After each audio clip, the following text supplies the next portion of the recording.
Though often cited as an African bastion of peace and stability, Kenya's challenge during every election period has been historically pivoted on the perpetuation of violence and denudation of civic engagement. To reclaim the patriotic sense of nationhood, a change in governance and leadership structures were voted in through a referendum for a new constitution that has since set up devolved governments with a parliamentary structure from the previous presidential system. Unworthy competition for control of resources and political power have since threatened the nation's peace, prompting the urgent need for a reorientation and training on building consensus towards service delivery. The context demonstrated here will show how collaborative leadership is essential for a unified state. Kenya is a leader economically. Kenya is a leader even politically, because this is a country where liberty is exercised. This is a country where democracy has been thriving. We need to have a robust leadership, collaborative leadership programs at different levels, and particularly within the political leadership, because that's normally where a lot of conflicts occur, where political interests tend to be quite, hotly, packaged. 5 high-level national trainings and 12 county-level trainings were successfully undertaken. The trainings focused on knowing each other, sharing values, self-reflection, positivity versus negativity, and motivation. Lamu County has best shown how conflict threatens development.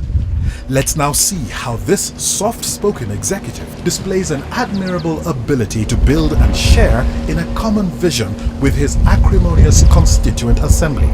I attribute the problem then more to a tough war between the executive and the assembly.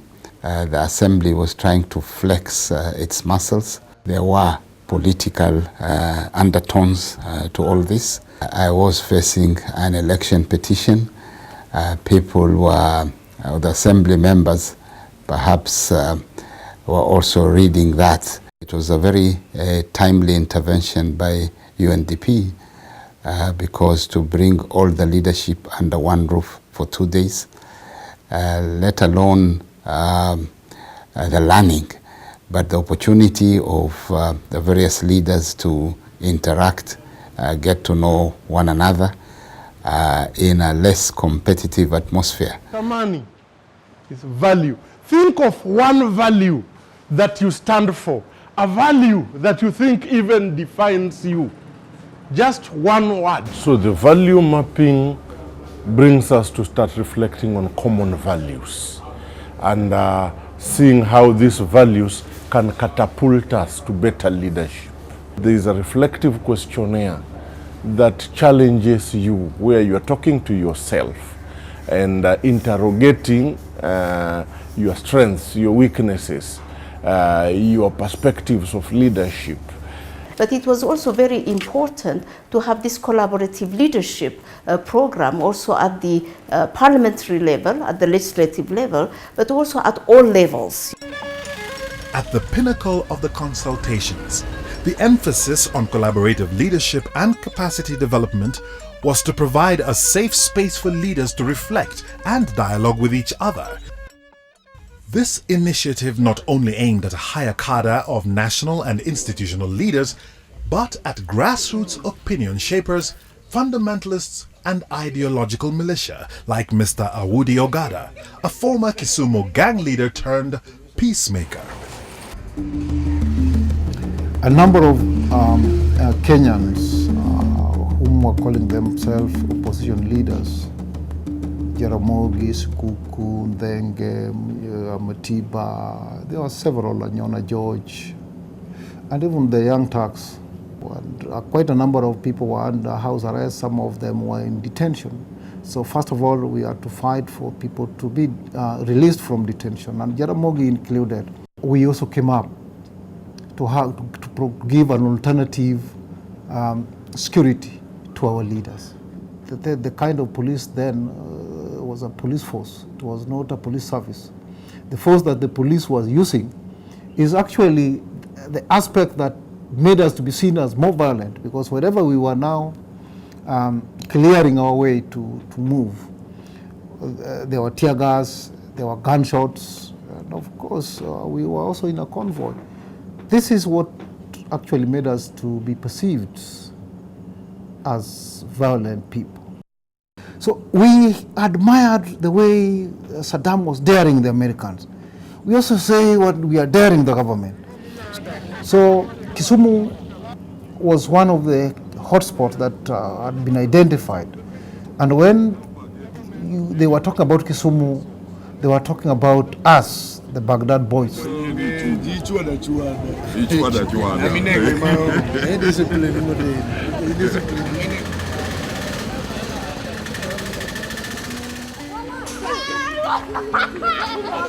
Persuaded by his new love for peacemaking, Audi, now well into his middle ages, helps as many young people as are willing to listen to gather the courage to say no when called upon to carry crude weapons for violence. The Nails Challenge is one of methodology that we use to bring problem-solving issues. It appears impossible at the beginning, and when it is solved, there is merry and pomp. Basically, we say critical problems need collaborative remedies.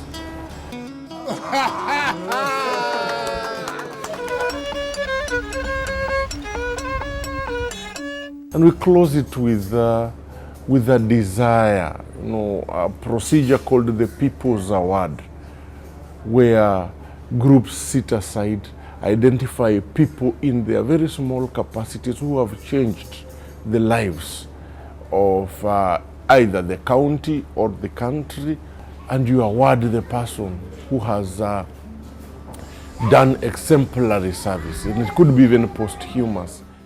The biggest achievement that I have got in those trainings, they have really taught me to be patient with issues. When you're a leader and you're not patient with issues, you will always get wrong. I think what was most important was to be accommodative. You don't take entrenched position and insist on having your way. It is not about individual, it's about network, it's about people coming together to articulate their issues as a people. Therefore, this is one program that helped us to, first of all, how do you unite Kenyans back? How do they get back their confidence and believe that we are not a split country, but we are one country and one people? The other party is actually a collaborator, is a stakeholder, is a partner. And so this kind of collaborative trainings really speak to the person that you need to appreciate another party, another entity, another person, even when you disagree with them.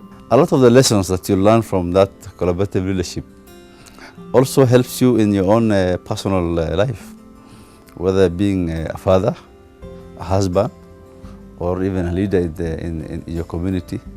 One of the things I took away from there is that you must have a target and therefore have a strategy to achieve that target. Strategic thinking. Common strategies. You come together in terms of sharing of responsibilities, sharing of roles, and also coming up with really strategies on how to deliver. So it's about managing interest in a collaborative way. I want to appeal to, because the UNDP I think was the one supporting us and other implementing partners, to broaden it, especially in the devolution family. It's our commitment and the country's commitment also to continue and do some more training in leadership, collaborative leadership, because the country would need it at all levels.